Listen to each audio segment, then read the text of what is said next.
বিসমিল্লাহির রহমানির রহিম। আল হাসানু লিগাইরিহি তারিফুহু হুয়া দাঈফু ইযা তাআদ্দাদাত তুরুকুহু ওয়া লাম ইয়াকুন সাবাবু দাফিহি ফিসকার রাওয়ি আও কাযিবাহু।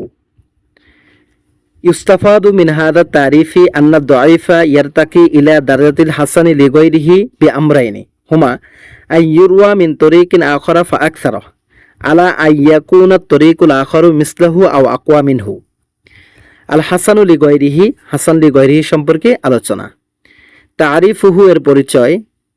হুয়া দাঈফু, হাসান লিগাইরিহি বলা হয় ওই দঈফ হাদিসকে ইদা তাআদ্দারা তুরুকুহু, যখন তার সনদটা বা তার রিওয়ায়াতটা একাধিক হবে। ওয়ালাম ইয়াকুন, আর হবে না সাবাবু দাফিহি, এই হাদিসটা দঈফ হওয়ার কারণটা হবে না ফিসকার রাওয়ি, রাবির ফাসিকি আও কাযিবাহু, অথবা রাবির মিথ্যাবাদী হওয়া। এই দুই কারণে হাদিসটা দঈফ হয়েছে এরকম হবে না। ওয়ালাম ইয়াকুন সাবাবু দাফিহি, আর হাদিসটা দুর্বল হওয়ার কারণটা হতে পারবে না ফিসকার রাওয়ি, রাবির দুর্বলতা, রাবির ফাসিক হওয়া, আও কাযিবা হওয়া, অথবা রাবি মিথ্যাবাদী হওয়া।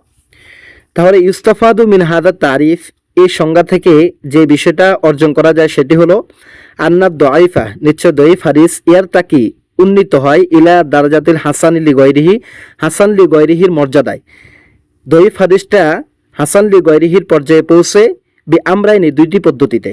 হুমা, এই দুইটি পদ্ধতি কি?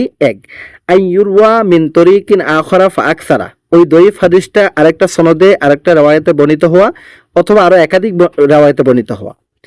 আলা, এই শর্তে যে আন ইয়াকুনা তরিকুল আখর, ওই যে সনদে বর্ণিত হবে ওই সনদটা হতে হবে মিসলাহু, আগেরটার অনুরূপ, আও আকওয়া মিনহু, অথবা তার চেয়ে আরো বেশি শক্তিশালী। দ্বিতীয় নম্বর, আন ইয়াকুনা সাবাবু দাফিল হাদিসি, হাদিস দুর্বল হওয়ার কারণটা হতে হবে ইম্মা সুয়া হিফজি রাওয়িহি, রাবির স্মৃতিশক্তির দুর্বলতা, এই কারণের কারণে হাদিস দুর্বল হওয়ার কারণ হতে হবে। ওয়াইম্মা ইনকিতাআন ফি সনাদিহি আও জাহালাতান ফি রিজালিহি, অথবা ওয়াইম্মা হয়তোবা ইনকিতাআন ফি সনাদিহি, সনাদের মধ্যে কোনো ইনকিতা হওয়া, আও জাহালাতান ফি রিজালিহি, অথবা রাবির সম্পর্কে না জানা। এই তিনটা বিষয়ের যে কোনো একটা বিষয়ের কারণ হাদিসটা জয়ীফ হতে হবে, অন্য কোনো কারণে হতে পারবে না। যেমন যদি রাবির মধ্যে ফাসিকি পাওয়া যায়, ফিসকি পাওয়া যায়, অথবা রাবির যদি মিথ্যাবাদী হন, এই কারণে হাদিসটা জয়ীফ হলে তাহলে ওই জয়ীফটা আর হাসান লিগাইরিহির মর্যাদায় পৌঁছাবে না। তো বলছে আইয়াকুনা সাবাবু দাফিল হাদিস, হাদিস দুর্বল হওয়ার কারণ হতে হবে এক নম্বর হলো ইম্মা সুয়া হিফজি রাওয়িহি, হয়তো রাবির স্মৃতিশক্তির দুর্বলতা, ওয়া ইম্মা ইনকিতাআন ফি সনাদিহি, অথবা সনদের মধ্যে বিচ্ছিন্নতা, আও জাহালাতান ফি রিজালিহি, অথবা রাবি সম্পর্কে অজ্ঞতা বা রাবি সম্পর্কে না জানা। তারপরে সাবাবু তাসমিয়াতিহি বিযালিকা, হাসান লিগাইরিহিকে কেন হাসান লিগাইরিহি হিসেবে নামকরণ করা হলো। অসাবাবু তাসমিয়াতিহি বিযালিকা, আর একে এর মাধ্যমে নামকরণ করার কারণ হলো আন্নাল হুসনা লাম ইয়াতি মিন যাতিস সনদের আউয়াল, নিশ্চয় হাসান হওয়ার বিষয়টা এটা প্রথম সনদের মাধ্যমে অর্জিত হয় নাই। ওয়া ইন্নামা আতা মিন ইনদিমামি গায়রিহি লাহু, বরং হাসান এটা অর্জিত হয়েছে এটা তার সাথে অন্য একটা বিষয়, অন্য একটা সনদ, অন্য একটা রিওয়ায়াত মিলিত হওয়ার কারণে। ওয়া ইন্নামা, নিশ্চয় আতা অর্জিত হয়েছে মিন ইনদিমামি গায়রিহি, অন্য একটা বিষয় মিলিত হওয়ার কারণে, লাহু তার সাথে। ওয়ায়ুমকিনু তাসয়িরু ইরতিকাইল হাদিস দাঈফ ইলা মারতাবাতিল হাসান লিগাইরিহি, ওয়ায়ুমকিনু সম্ভব তাসয়িরু ইরতিকাইল হাদিস দঈফ হাদিসের উন্নীত হওয়া কিসের দিকে? ইলা মারতাবাতিল হাসান লিগাইরিহি, হাসান লিগাইরিহির মর্যাদায় দঈফ হাদিসের উন্নীত হওয়ার এটার কল্পনা বা এটা তাসয়ির করা সম্ভব এইভাবে যে বিমুআদালাতিন রিয়াদিয়াতিন, গাণিতিক সমীকরণের মাধ্যমে, আলা নাহwi তালি, নিম্ন পদ্ধতিতে।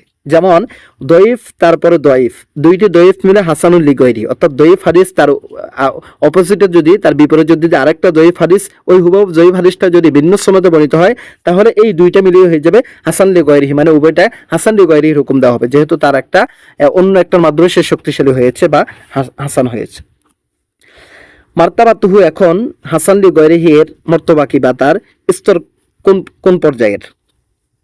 আল হাসান লিগাইরিহি আদনা মারতাবাতান মিনাল হাসান লিজাতিহি, হাসান লিগাইরিহি এটা হাসান লিজাতিহি এর নিম্ন স্তরের। আল হাসানু লিগাইরিহি, হাসান লিগাইরিহিটা আদনা মারতাবাতান, মর্তবার দিক থেকে, স্তরের দিক থেকে নিচু, মিনাল হাসান লিজাতিহি, হাসান লিজাতিহি থেকে। ওয়ায়াবনা আলা যালিকা, আর এর উপরে নির্ভর করে, আন্নাহু, নিশ্চয়, লাউ তাআরাদাল হাসানু লিযাতিহি মাল হাসান লিগাইরিহি, যদি হাসান লিযাতিহি হাসান লিগাইরিহির সাথে সাংঘর্ষিক হয়, কুদ্দিমাল হাসানু লিযাতিহি, তাহলে হাসান লিযাতিহিকে অগ্রগামী করা হবে। হুকমুহু, এখন হাসান লি গয়রিহি এর হুকুম কি? হুয়া মিনাল মাকবুরিল্লাযী ইহতাজ্জু বিহি, এটি হলো ওই মাকবুরের প্রকার যে মাকবুলকে যে মাকবুলের মাধ্যমে দলিল গ্রহণ করা যায় বা দলিল হিসেবে পেশ করা যায়। মিসালুহু, তার উদাহরণ হলো মা রাওয়াহু তিরমিজি ও হাসানাহু, ওই হাদিস যে হাদিসটাকে ইমাম তিরমিজি রাহমাতুল্লাহি আলাইহি তার সুনান তিরমিজির মধ্যে রওয়ায়াত করেছেন, ও হাসানাহু, এবং তিনি সেটাকে হাসান বলেছেন। মিন তরিকি শুবার সনদে আনা আসিম ইবনে উবাইদিল্লাহ আনা আব্দুল্লাহ ইবনে আমির ইবনে রবিআহ আন আবিহি আন্না ইমরাতাম মিন বানি কসারাতা তাযাওয়াজাত আলা নালাইনি, যে হাদিসটাকে আন্না ইমরাতান, নিচে এক মহিলা, মিন বানি কসারা গোত্রের এক মহিলা, তাযাওয়াজাত আলা নালাইনি, দুইটি জুতাকে মোহরের বিনিময়ে তিনি বিবাহ করার জন্য বা বিবাহ বসলেন। ফাকাল রাসূলুল্লাহ সাল্লাল্লাহু আলাইহি ওয়াসাল্লাম, তখন আল্লাহ রাসূল সাল্লাল্লাহু আলাইহি ওয়াসাল্লাম বললেন, আরদিতি মিন নাফসিকি ওয়া মালিকি বিনালাইনি, তুমি কি নিজ থেকে বা নফসগতভাবে মন থেকে কি এই দুইটা জুতার বিনিময়ে তুমি বিবাহ বসতে রাজি? কলাত, তখন সেই মহিলা বলল, নাআম, হ্যাঁ। কলা, তখন রাবি বললেন, ফাআজাসা, তখন নবী করিম সাল্লাল্লাহু আলাইহি ওয়াসাল্লাম তাদের উভয়ের মধ্যে বিবাহ বৈধতার ঘোষণা দিয়ে দিলেন। কলা তিরমিজি, ইমাম তিরমিজি রাহমাতুল্লাহ বলেন, ওয়াফিল বাবি, আর অন্য একটা অধ্যায়ে এসছে, আন ওমর ওয়া আবি হুরায়রা, ওমর এবং আবু হুরায়রা থেকে, ওয়া সাহল ইবনে সাদ থেকে, ওয়া আবি সাঈদিন ওয়া আনাসিন ওয়া আয়েশাতা ওয়া জাবির ওয়া আবি হাদরাদিল আসলামি, এই যে ব্যক্তি, এই যে রাবিরা, এদের সনদও আরেকটা হাদিস আসছে যে কুলতু, আমি বললাম, আসিমুন দয়ীফুন লিসুই হিফজিহি, এই যে আসেম, তিনি হলেন দয়ীফ রাবি, লিসুই হিফজিহি, তার স্মরণশক্তি স্মৃতিশক্তি কম থাকার কারণে। অকল হাসান আলাহু তিরমিজিউ, আর ইমাম তিরমিজি এই হাদিসটাকে হাসান হিসেবে সাব্যস্ত করেছেন। হাদাল হাদিস, এই হাদিসটাকে কি যেন লিমাজিহি মিন তরিকি ওয়াজহিন, অন্য আরেকটা সনদে, অন্য সনদ সমূহের মাধ্যমে হাদিসটা বর্ণিত হওয়ার কারণে। আর সেগুলো বর্ণনা করছেন কে? আন ওমর ও আবি হুরায়রা, সাহল ইবনে সাদ, আবি সাঈদ, আনাস, আয়েশা, জাবের ও আবি হাদরাদিল আসলামি রাদিয়াল্লাহু তাআলা আনহুম, ওনারা সবাই এই হাদিসটা বর্ণনা করছেন। তাহলে বোঝা গেল যে আগের যে হাদিসটা, তাহলে সেটা হাসান লি গয়রি হয়ে গেছে, যে এটা দয়ীফ থেকে হাসানের পর্যায়ে পৌঁছে গেছে।